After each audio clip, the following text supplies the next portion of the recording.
So what is your prediction for how this plays out? You said this was morphing into something else. What happens here?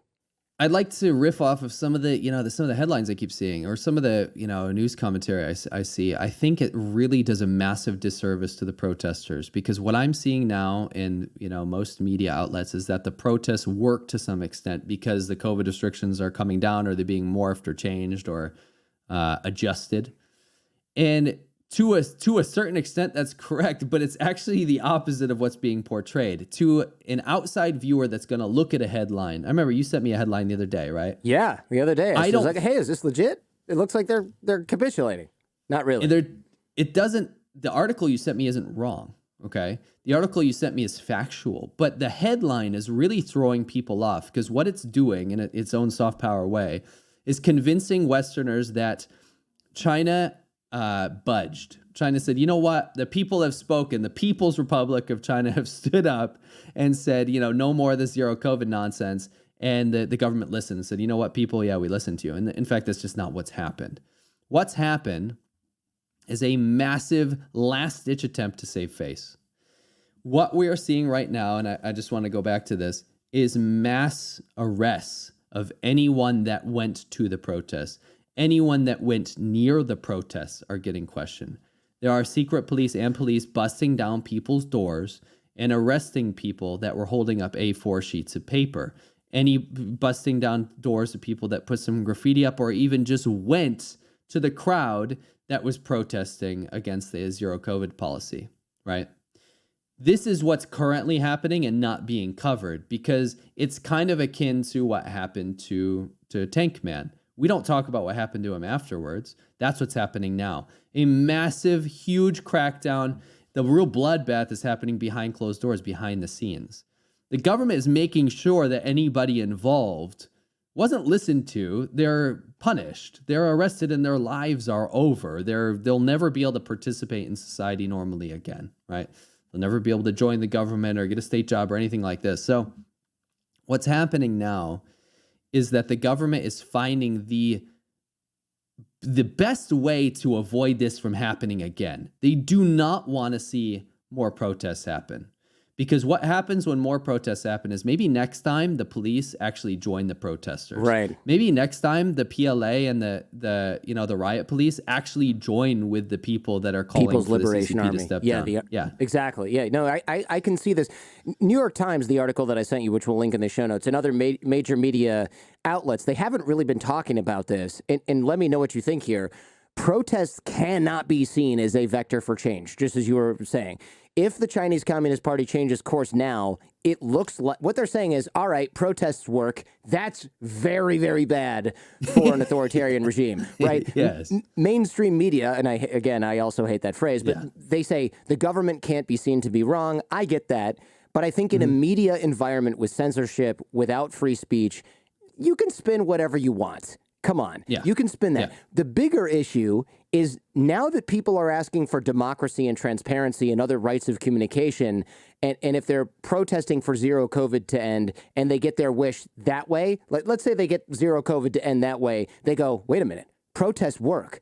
So now why go home now? We got zero COVID lockdown to end. Let's keep talking about democracy and transparency. That sets a really, really bad precedent, because then people will say, great, okay, so if we want more rights, all we got to do is throw a big national protest and we might get our way. Let's not stop at ending lockdowns. Let's get freedom like we failed to do in 1989. And that is the worst nightmare of the Chinese Communist Party, is people thinking that if they just actually fight the government, they can win, because they can. There's 1.4 billion people. I know a lot of them are in the CCP, but they're, how loyal are you when you can actually have freedom? I mean, we're talking about a huge number of people. It's just, it could get very ugly very quickly if this gets out of control. And the way to get it out of control is to say that this might be effective. Yeah, so there's it's a dual pronged approach. I think what we're seeing is the soft power they're allowing to proliferate in the West is to say, yes, Westerners, please believe we allow protests. In China, it's a show of force. It's to say, hey, the neighbor that went to the protest just got disappeared. Hey, there's a mass arrest right now in Guangzhou for anyone that held up a piece of paper, right, from between November 27th to December 3rd. if you were there, then you're getting arrested, right? That's what they're showing in China. So there's two different kind of displays. Now, what they're doing to save face for the zero COVID thing is, yes, they are rolling out massive changes, but they're not saying that zero COVID was a failure. They're saying that zero COVID was a success. These 3 years were necessary because what they found after all this time is that finally COVID morphed into something that wasn't dangerous. And actually, the top medical experts in the country have found out that COVID's not even COVID anymore. It's actually just a type of flu. So no one has to worry that much anymore. And it's a way of saving face because Omicron's been on Omicron for how long now, right? They've had state media go out there and say Omicron doesn't actually exist. It's actually super, super dangerous. And now the state media is saying, oh, actually, it's not that dangerous anymore. And now we can actually look at ways to kind of reduce some of the regulation and stuff. There's two things to take away from this. The government doesn't want to lose face and wants to justify what these 3 years of lockdown were. Simultaneously, the government wants to look like a hero for doing that and having all those measures in place for 3 years so that the people can say, oh, thanks for saving my life, government. And then the second thing is that they already got what they wanted. They got the control mechanism and actually instituted it in every single daily facet of life. Every single facet of life is revolving around government tracking and control and location services and QR codes. All of that stuff has been entrenched into society now. So the government does have a control mechanism for the future on from now to know and track every single citizen in the country. So it's almost like a win-win for them domestically, and then almost a soft power win for Westerners to look at the news and say, hey, maybe they actually gave in to the protesters. So do we have a prediction for how this plays out? Because I know before we heard that they were going to pretend to budge, I think you and I agreed on this. We were going to say the Chinese Communist Party has to change course, but then claims victory, moves the goalposts, then covers up the deaths and the infection rates among the public for the next 3 to 5 years.